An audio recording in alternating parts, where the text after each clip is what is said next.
voulais faire ça. Bonjour camarade Arnaud. Bonjour.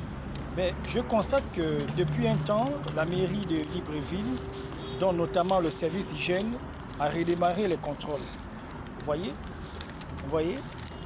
Donc pour toi qui es commerçant, qui nous suit en ce moment, like, abonne-toi et partage cette vidéo. Ça peut aider quelqu'un. Nous avons constaté que depuis un temps, depuis quelques jours, il y a une reprise des agents de services municipaux sur le terrain qui contrôlent sur les matières d'hygiène, dératisation et les lieux d'aisance. Camarades, est-ce Oui. qu'ils en ont le droit?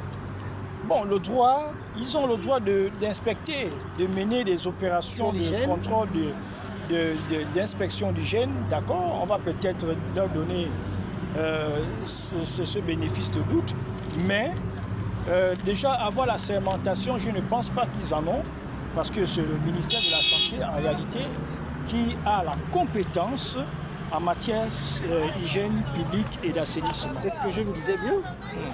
Et tu te rappelles, le DG lui-même l'avait dit, il avait cité l'arrêté qui lui conférerait ce droit de le faire. Exactement.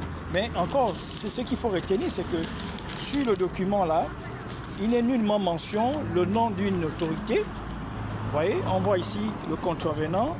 Ici, on voit l'agent verbalisateur. Vous voyez, mais le nom d'une autorité de la mairie ne figure pas. Et alors, vous prenez le papier là, pourquoi? Ce n'est pas un bon papier. Il est important qu'en tant qu'opérateur économique, vous soyez inspecté, contrôlé en matière d'hygiène, mais pas de vous imposer à prendre un papier de 3 mois, qui n'est ni nullement inscrit dans la loi des finances, ni dans le Code général des impôts. Et en plus, je constate qu'il y a souvent ce qu'ils appellent des amendes d'hygiène. Donc les amendes d'hygiène sont maintenant renouvelables, sans infraction. Donc voilà une situation qui dérange pendant que les pouvoirs publics essaient de rationaliser les recettes obtenues auprès des contribuables que nous sommes. Mais il y a quand même de la parafiscalité, il y a quand même des brigades parallèles qui s'évertuent à prendre de l'argent chez les commerçants, à la tête du commerçant, avec des sommes variant allant de 30 000, 40 000, 50 000, ça dépend. Vous voyez, et c'est une situation qui nous laisse perplexes. Alors nous, le syndicat national des opérateurs économiques du Gabon, nous refusons ça. Exactement. Avec la dernière énergie. Avec la dernière énergie. Et nous pensons que le ministère de la Santé a un organe technique qu'on appelle l'Institut d'hygiène publique et d'assainissement. Ils ont des agents assermentés, formés à la matière, pour assurer les consommateurs sur la qualité des denrées alimentaires qu'il faut consommer.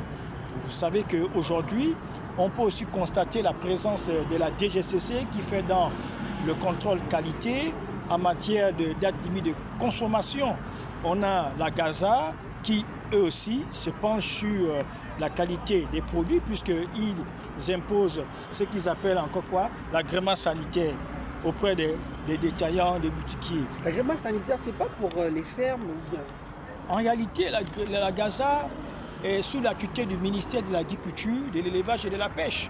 Donc tout ce qui concerne le milieu halieutique, élevage et forêt et consort, en principe, la Gaza devait plus se pencher sur ces aspects, mais pas à venir chez les boutiquiers. Lorsque nous déférons, si vous l'avez constaté aux différentes convocations émanant de la Gaza, il y a un chef de service hygiène vétérinaire. En réalité, c'est un service auquel nous devions apporter des animaux. Et malheureusement, je remarque que c'est là-bas où on apporte nos convocations. Effectivement. Vétérinaire. Vétérinaire. Est-ce que nos boîtes sardines sont des poissons vivants? Non, pas du tout. Oh là là, vétérinaire, c'est pour les poissons vivants. Et effectivement, c'est pour examiner les animaux, ceux qui sont malades. Mais je ne sais pas si les boutiquiers deviennent des animaux. Donc c'est un cas qu'on va regarder un peu plus en profondeur. Nous allons davantage analyser en profondeur tous ces aspects pour éclairer l'opinion publique. J'ai été édifié.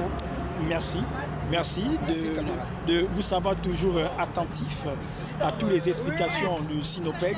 Vous savez, c'est d'abord le cas.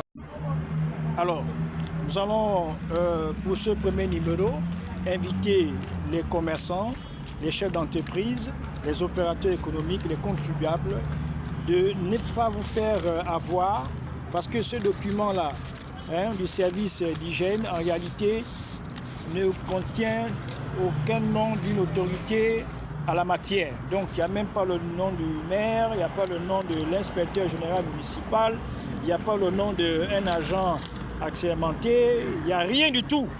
Il y a seulement le contrevenant et l'agent verbalisateur, donc c'est-à-dire celui qui vient